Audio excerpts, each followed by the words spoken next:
যেটাই ডিসিশন নিয়েছি সবাই একত্রিত ডিসিশন নিয়েছি। কোচও যদি কখনো একটা ডিসিশন রং নেয় আমরা কিন্তু সবাই ওটাকে সাপোর্ট করি যে আমি একা ডিসিশন নিয়েছি এইটাই হবে।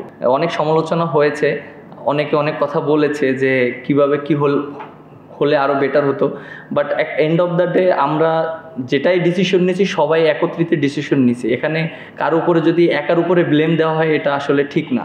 এবং একটা টিমের যখন থাকে কোচ, ক্যাপ্টেন এবং যারা আছে সবাই একভাবে, আমি যদি একটা ডিসিশন নেই হতে পারে আমার ডিসিশনটা রং, কিন্তু কোচ কিন্তু আমাকে সেইটা সাপোর্ট করে। এবং কোচও যদি কখনো একটা ডিসিশন রং নেয় আমরা কিন্তু সবাই ওটাকে সাপোর্ট করি। দিন শেষে সাকসেস আসতেও পারে, নাও আসতে পারে। আপনি দেখেন সাকসেস যখন আমরা ওইটা হয়ে যেত তখন কিন্তু জিনিসটা সাকসেস হতো, বাট যখন হয় না তখন কিন্তু ফেলিয়ার।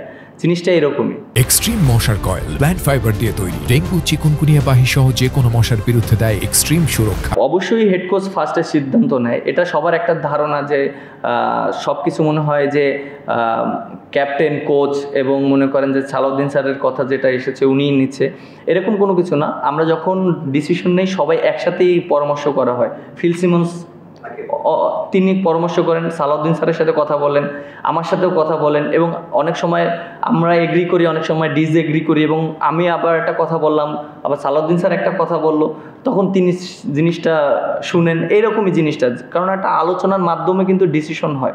এরকম না যে আমি একা ডিসিশন নিয়েছি এইটাই হবে, এরকম কখনো কোনো কিছু।